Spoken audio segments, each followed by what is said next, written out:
Husband Directive number 7. Marriage physically. Hello everybody. I'm Jim McCotter. Welcome.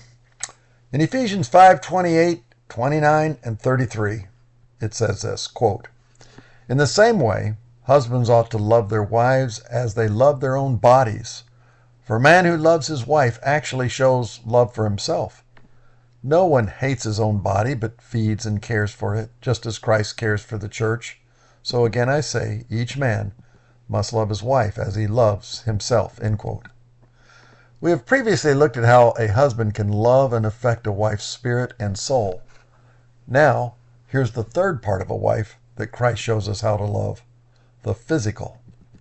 First, care for the spirit and soul of your wife. That must be the first priority, even as Ephesians puts it in that order.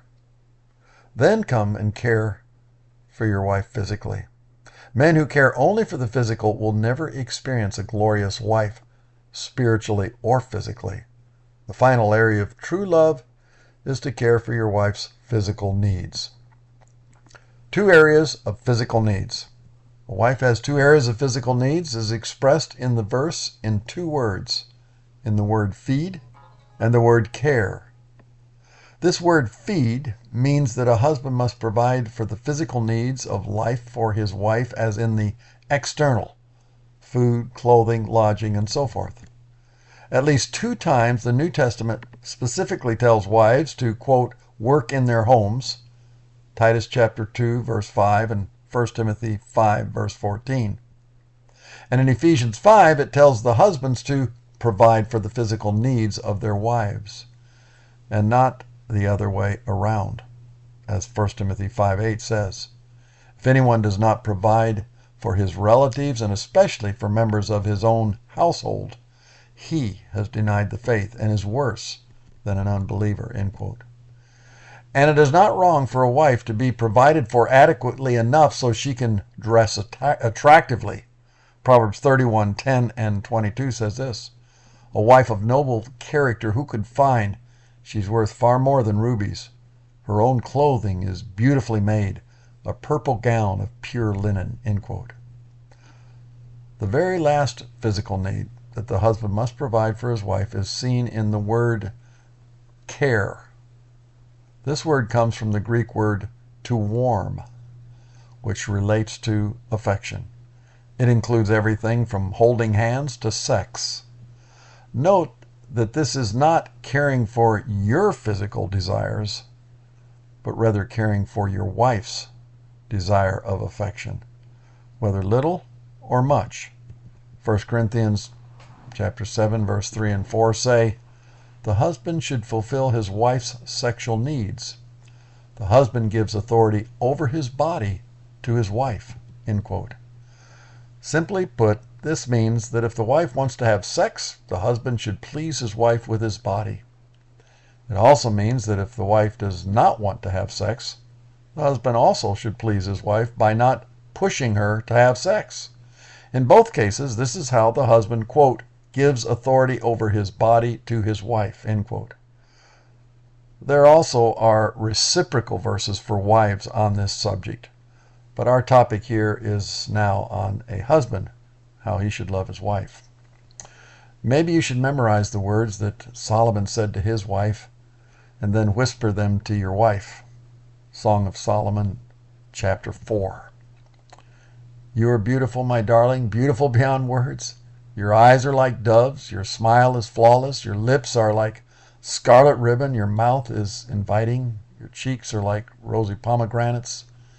Your neck is as beautiful as the Tower of David, jeweled with shields of 1,000 heroes.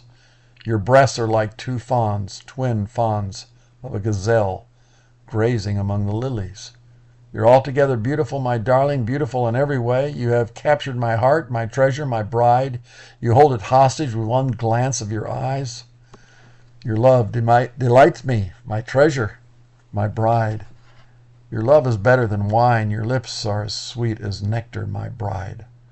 Honey and milk are under your tongue, and you're my private garden, my treasure, my bride, a secluded spring of hidden fountain. You are a garden fountain, a well of fresh water streaming down from Lebanon's mountains, end quote. I got married on August 5th. I had a daily habit of reading the chapter of Proverbs that coincided with that current day of the month. So on the 5th day of that month of August, I read the 5th chapter of Proverbs. There were 2 verses in the 5th chapter, near the end of the chapter, that I read on that wedding day that I will never forget. They especially related to marriage. I memorized them and I've never forgotten them. Neither should you, husband. Proverbs 5:18 and 19. This is what it says. Quote, "Let your wife be a fountain of blessing for you. Rejoice in the wife of your youth. She is a loving deer, a graceful doe. Let her breast satisfy you always. May you always be captivated by her love." End quote. Sex with your wife is like a thermometer, not of the physical, but of the spiritual. It reveals the temperature of your wife's soul and spirit with you. If you want your wife's body to be warm for you, you must warm your wife's soul and spirit. It has an absolute, direct correlation. First, love her in washing her soul and spirit, and then love her in providing for her in her practical, physical needs. Above all, keep your wife's soul and spirit fed and warm, and then her body will always be warm for you. A husband's physical heat will never replace a wife's need in warming her soul and spirit. Here are the priorities for a wife as taught in this chapter, Ephesians 4. First spirit, then soul, then to feed, and then care. No husband will ever short-circuit God's marriage priority design. The naive husband who neglects the spirit and soul of his wife may never realize how God made his wife, where food cannot make up for it, and even sex can become repulsive to her. But if her heart is always made warm from you, her body will always be warm for you.